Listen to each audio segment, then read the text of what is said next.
ಕಾಂತಾರದ ಪ್ರಪಂಚಕ್ಕೆ ನಿಮ್ಮೆಲ್ಲರಿಗೂ ಸ್ವಾಗತ. ಕಾಂತಾರ ಇದು ನಮ್ಮ ಚಿತ್ರ, ನಮ್ಮ ಊರು, ನಮ್ಮ ಹೆಮ್ಮೆ. ರಿಷಬ್ ಶೆಟ್ಟಿ ಅವರು ಕೇವಲ ರೀಜನಲ್ ಮೂವಿಗಳಿಗಷ್ಟೇ ಸೀಮಿತವಾಗಿದ್ರು.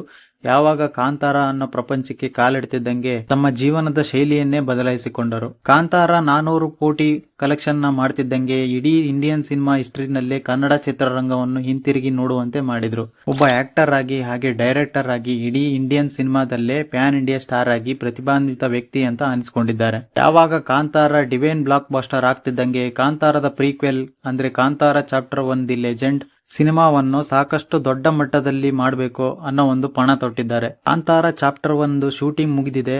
ಅದ್ರ ಬಗ್ಗೆ ರ್ಯಾಪ್ ಅಪ್ ಅನ್ನೋ ಒಂದು ವಿಡಿಯೋ ಸಹ ಬಿಟ್ಟಿದ್ದಾರೆ ಹೊಂಬಾಳೆ ಫಿಲ್ಮ್ಸ್ ಇಂದ. ಹಾಗಿದ್ರೆ ಬನ್ನಿ ಆ ಫಿಲ್ಮ್ ನಲ್ಲಿ ಏನೆಲ್ಲ ಮಾಡಿದ್ದಾರೆ, ಎಷ್ಟೆಲ್ಲ ಶ್ರಮ ಪಟ್ಟಿದ್ದಾರೆ ರಿಷಬ್ ಶೆಟ್ಟಿ ಅವರು. ಕಳೆದ ವಾರದಲ್ಲಿ ಕಾಂತಾರ ಮೂವಿದ ಪೋಸ್ಟರ್ ಸಹ ಬಿಟ್ಟಿದ್ರು. ಆ ಪೋಸ್ಟರ್ ನಲ್ಲಿ ಏನೇನೆಲ್ಲ ಅಡಗಿಸಿಟ್ಟಿದ್ದಾರೆ ರಿಷಬ್ ಶೆಟ್ಟಿ ಅವರು ಅನ್ನೋದ್ರ ಬಗ್ಗೆ ನೋಡೋಣ. ಹಾಯ್ ಎಲ್ರಿಗೂ ನಮಸ್ಕಾರ ಅಂಡ್ ವೆಲ್ಕಮ್ ಟು ಜಿಮ್ನಾಸ್ಟಿಕ್. ನಮ್ಮ ಮಣ್ಣಿನ ಕಥೆನ ಇಡೀ ಪ್ರಪಂಚಕ್ಕೆ ಹೇಳಬೇಕು ಅಂತ. ನಮ್ಮ ಊರು, ನಮ್ಮ ಜನ, ನಮ್ಮ ನಂಬಿಕೆಗಳು. ಕಾಂತಾರ ಇದು ಕನ್ನಡ ಚಿತ್ರರಂಗಕ್ಕೆ ಬಹು ಅಮೂಲ್ಯವಾದ ಹಾಗೆ ಭಾರತೀಯ ಸಿನಿಮಾ ಇಂಡಸ್ಟ್ರಿಯಲ್ಲಿ ಬಹು ನಿರೀಕ್ಷೆಯ ಮೂವಿ ಇದಾಗಿದೆ. ಸಿನಿಮಾದ ಶೂಟಿಂಗ್ ಪ್ರಾರಂಭವಾಗ್ತಿದ್ದಂಗೆ ಸಾಕಷ್ಟು ಅವಘಡ, ಅಪಘಾತ, ಸಾವು ನೋವುಗಳು ಬಂದರೂ ಸಹ ಅದೊಂದು ದೈವದ ಬಲದಿಂದ ಸಿನಿಮಾನ ಎಲ್ಲೂ ನಿಲ್ಲಿಸದೆ ಸಾಕಷ್ಟು ಶ್ರಮ ಪಟ್ಟಿದ್ದಾರೆ ಅಂತಾನೆ ಹೇಳ್ಬೋದು. 3 ವರ್ಷಗಳ ಶ್ರಮ, 250 ದಿನಗಳ ಶೂಟಿಂಗ್, ಹಾಗೆ ಆ ಕೋಟೆಯ ಸೆಟ್, ಕಾಡಿನ ಸೀಕ್ವೆನ್ಸ್ ಅವನ್ನೆಲ್ಲ ನೋಡ್ತಿದ್ದಂಗೆ ಮೂವಿ ಎಷ್ಟು ಗಾತ್ರದಲ್ಲಿ ಬರ್ತಾ ಇದೆ ಅನ್ನೋ ಒಂದು ಕುತೂಹಲ ಎಲ್ಲರಲ್ಲೂ ಮೂಡುತ್ತೆ. ಮುಖ್ಯವಾಗಿ ಈ ಸಿನಿಮಾದಲ್ಲಿ ಸಿನಿಮಾಟೋಗ್ರಫಿ ಮತ್ತೆ ಮ್ಯೂಸಿಕ್, ಕೇವಲ ಒಂದು ರ್ಯಾಪ್ ಅಪ್ ವಿಡಿಯೋದಲ್ಲೇ ಮ್ಯೂಸಿಕ್ ಆ ರೀತಿ ಕೊಟ್ಟಿದ್ದಾರೆ ಅಜನೀಶ್ ಲೋಕನಾಥ್ ಅವರು. ಇನ್ನು ಮೂವಿನಲ್ಲಿ ಯಾವ ರೀತಿ ಇರ್ಬೋದು ಅಂತ ಇಮ್ಯಾಜಿನೇಷನ್ ಮಾಡ್ಕೊಳ್ಳಿ. ಪ್ರತಿಯೊಂದು ಸೀನ್ಸ್ಗೂ BGM ಕೊಟ್ಟು ಈ ಮೂವಿಗೆ ಸಾಕಷ್ಟು ಜೀವ ತರುವ ಕೆಲಸ ಮಾಡಿದ್ದಾರೆ ಅಂತ ನನಗೆ ಅನಿಸ್ತಾ ಇದೆ. ಆ ಕೋಟೆಯ ಸೀನ್ಸು ಹಾಗೆ ಕಾಡಿನಲ್ಲಿ ಮಳೆಗಾಲದಲ್ಲಿ ಶೂಟ್ ಮಾಡಿರುವಂತದ್ದು ಯಾವ ರೀತಿ ಬಂದಿರಬಹುದು ಅನ್ನೋ ಒಂದು ಕುತೂಹಲ ಅಂತೂ ಇದ್ದೇ ಇದೆ.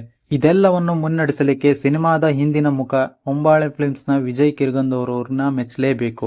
ಸಾವಿರ ಜನಗಳು, ಅಷ್ಟೆಲ್ಲ ಜನಗಳ ಕಂಟ್ರೋಲ್ ಹಾಗೆ ಸಿನಿಮಾದ ಎಲ್ಲಾ ಜವಾಬ್ದಾರಿಗಳನ್ನ ಹೊತ್ತು ಸಿನಿಮಾನ ಪ್ರಪಂಚಾದ್ಯಂತ ತೋರಿಸೋದಿಕ್ಕೆ ಹೊರಟಿದ್ದಾರೆ ರಿಷಬ್ ಶೆಟ್ಟಿ ಅವರು. ಕೇವಲ ಕಂಟ್ರೋಲ್ ಅಷ್ಟೇ ಮಾಡದೆ ತಮ್ಮನ್ನು ತಾವು ಟ್ರಾನ್ಸ್ಫಾರ್ಮೇಶನ್ ಮಾಡಿಕೊಂಡು ಅವರ ಅಪ್ಗ್ರೇಡ್ ವರ್ಷನ್ ಅನ್ನು ತೋರಿಸೋದಿಕ್ಕೆ ಹೊರಟಿದ್ದಾರೆ.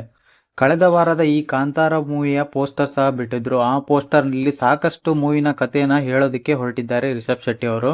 ಆ ಪೋಸ್ಟರ್ ನಲ್ಲಿ ನೋಡೋದಾದ್ರೆ ಅಲ್ಲೊಂದು ಸರ್ಕಲ್ ಫೈರ್ಡ್, ಹಾಗೆ ಆ ಸುತ್ತಮುತ್ತ ಜನಗಳಲ್ಲಿ ಯುದ್ಧಕ್ಕೆ ಹೋಗುವ ರೀತಿ, ಹಾಗೆ ರಿಷಬ್ ಶೆಟ್ಟಿ ಅವರು ಕತ್ತಿಯನ್ನು ಹಿಡ್ಕೊಂಡು ಬರ್ತಾ ಇರೋದು, ಸೈಡ್ ಅಲ್ಲಿ ನೋಡೋದಾದ್ರೆ ಬಾವುಟ. ಇದನ್ನೆಲ್ಲ ನೋಡ್ತಾ ಇದ್ದಂಗೆ ತಮ್ಮ ಸಂಸ್ಕೃತಿ, ತಮ್ಮ ಊರು, ತಮ್ಮ ನಾಡಿಗೋಸ್ಕರ ಜನಾಂಗೀಯ ಯುದ್ಧ ಒಂದು ನಡೀತಾ ಇದೆ. ಆ ಯುದ್ಧಕ್ಕೆ ರಿಷಬ್ ಶೆಟ್ಟಿ ಅವರು ಇಲ್ಲಿ ದಂಡನಾಯಕ ಅಂತ ಅನಿಸ್ತಾ ಇದೆ. ಸಿನಿಮಾದ ಟೈಟಲ್ ನಲ್ಲಿ ಅನೌನ್ಸ್ ಮಾಡಿದ ಹಾಗೆ ಕದಂಬರ ಕಾಲದಲ್ಲಿ ನಡೆದಂತ ಸಿನಿಮಾ ಅಂತ ಹೇಳಿದ್ದಾರೆ. ಇದೊಂದು ಕದಂಬರ ರಾಜರೊಂದಿಗೆ ಯಾವ್ದಾದ್ರು ರಿಲೇಶನ್ಶಿಪ್ ಇರ್ಬೋದಾ ಅಥವಾ ಆ ರಾಜರೊಂದಿಗೆ ಯುದ್ಧ ನಡೆಯುತ್ತಾ ಅನ್ನೋದನ್ನ ಮೂವಿನ ಕಾದ್ ನೋಡ್ಬೇಕಿದೆ. ಅದೊಂದು ರ್ಯಾಪ್ ಅಪ್ ವಿಡಿಯೋದಲ್ಲಿ ಸಾಕಷ್ಟು ಜನಗಳು ಅಭಿನಯಿಸಿರೋದನ್ನ ನೋಡಿರೋದ್ರಿಂದ ನನಗೆ ಒಂದು ಕನ್ಫರ್ಮ್ ಆಯ್ತು, ಇದೊಂದು ಯುದ್ಧಕ್ಕೆ ಹೋಗುವ ಸೀನ್ಸ್ ಸಾಕಷ್ಟುಗಳು ಇದಾವೆ ಅಂತ ಅನಿಸ್ತು. ಅದೇನೇ ಆಗ್ಲಿ ಈ ಒಂದು movie highest grosser of Indian cinema history list ಅಲ್ಲಿ ಸೇರುವುದರಲ್ಲಿ ಯಾವುದೇ ಸಂಶಯ ಅಂತೂ ಕಾಣಿಸ್ತಾ ಇಲ್ಲ. ಹಾಗೆ ಕನ್ನಡ ಚಿತ್ರರಂಗದಲ್ಲಿ highest grosser of the year ಸಹ ಮಾಡೇ ಮಾಡುತ್ತೆ ಅಂತ ನನಗೆ ಅನಿಸ್ತಾ ಇದೆ. ರಿಷಬ್ ಶೆಟ್ಟಿ ಅವರು ತಮ್ಮ ಕ್ವಾಲಿಟಿ, ತಮ್ಮ ಸ್ಟ್ರೆಂತ್ ನ ಸ್ಕ್ರೀನ್ ಮೇಲೆ ತರೋದಕ್ಕೆ ಸಾಕಷ್ಟು ಶ್ರಮ ಪಟ್ಟಿದ್ದಾರೆ. ಕನ್ನಡ ಚಿತ್ರ ಪ್ರೇಮಿಗಳು ಇದೊಂದು ಮೂವಿ ಅಷ್ಟೇ ಅಲ್ಲ, ಇದೊಂದು ಎಮೋಷನ್ ಅಂತ ಹೇಳ್ತಾ ಈ ಮೂವಿಗೆ ಸಾಕಷ್ಟು ವೇಟ್ ಮಾಡ್ತಾ ಇದ್ದಾರೆ.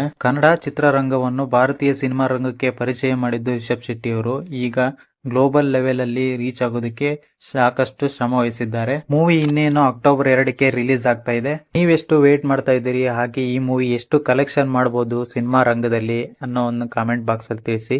ಮತ್ತೊಂದು ಇದೇ ರೀತಿಯ ಕಂಟೆಂಟ್ ಜೊತೆಗೆ ಬರ್ತೀನಿ. ಅಲ್ಲಿವರೆಗೂ